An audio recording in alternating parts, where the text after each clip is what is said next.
नमस्कार, पंजाब केसरी में आपका स्वागत है। मैं हूं बलवंत अक्षर।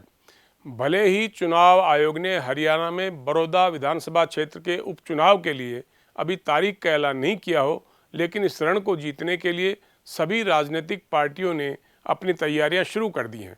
उपचुनाव में जहां भाजपा जजपा गठबंधन मिलकर अपना उम्मीदवार मैदान में उतारेगा, वहीं कांग्रेस इस सीट को बरकरार रखने की कोशिश करेगी।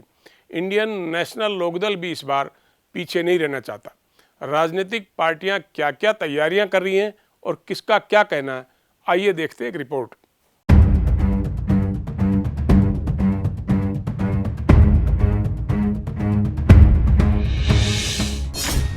सीएम मनोहर लाल कर रहे भाजपा की जीत का दावा। आज तक भाजपा ने बड़ौदा सीट पर नहीं जीता चुनाव। मोदी लहर में भी बड़ौदा में कांग्रेस की हुई थी जीत। कांग्रेस विधायक श्री कृष्ण हुड्डा के निधन के बाद इस सीट पर उपचुनाव होना है। श्री कृष्ण हुड्डा लगातार 3 बार यहां से विधायक बने और यह भी रिकॉर्ड है कि आज तक बीजेपी इस सीट पर कभी जीत नहीं पाई। लेकिन फिर भी बड़ौदा उपचुनाव को लेकर सूबे के मुखिया मनोहर लाल जीत का दावा कर रहे हैं। उनका कहना है कि ऐसा नहीं कि जो कभी नहीं हो पाया वो आगे भी नहीं होगा। जिस तरह भाजपा ने साल 2014 में पहली बार हरियाणा में सरकार बनाकर दिखाई थी, उसी तरह बड़ौदा उपचुनाव में भी भाजपा की जीत सुनिश्चित है। 1966 से लेकर के और 2014 तक हरियाणा में भारतीय जनता पार्टी ने 48 साल में कभी सरकार नहीं बनाई थी।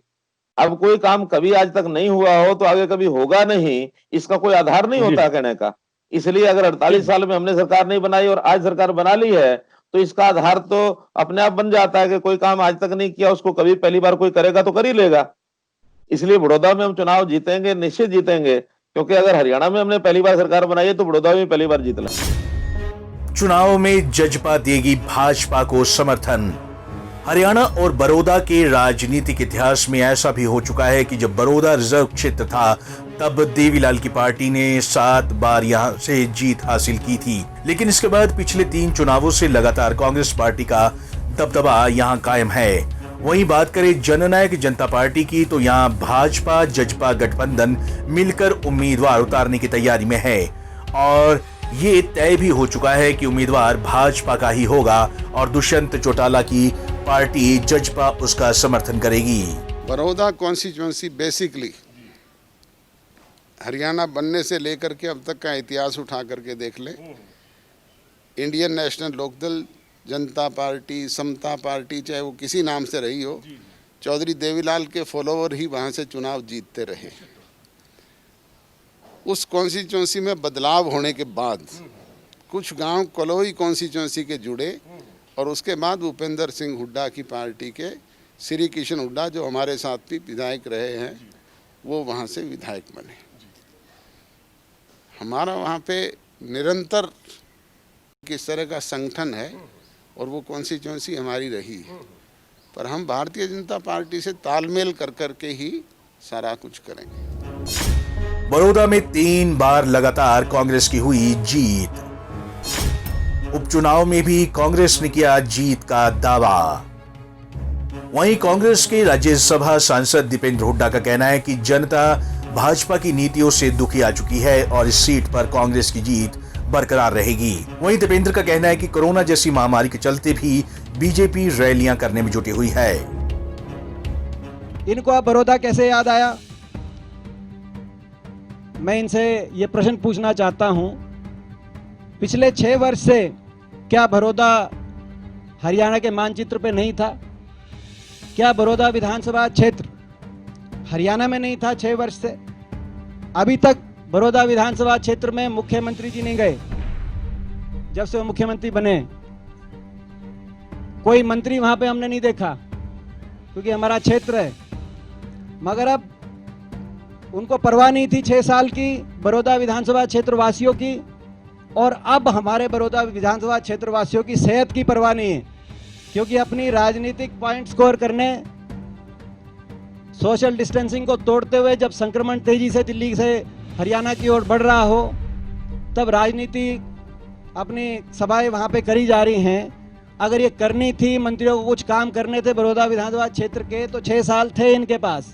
उपचुनाव भी आएगा और मुंह तोड़ जवाब वहां के लोग इस सरकार को देंगे और सरकार की उल्टी गिनती, बड़ौदा विधानसभा उपचुनाव के नतीजे के साथ सरकार की उल्टी गिनती इस भाजपा जजपा सरकार की शुरू हो जाएगी। बड़ौदा उपचुनाव के लिए इनेलो की भी तैयारी। अभी कर रहे इनेलो की जीत का दावा।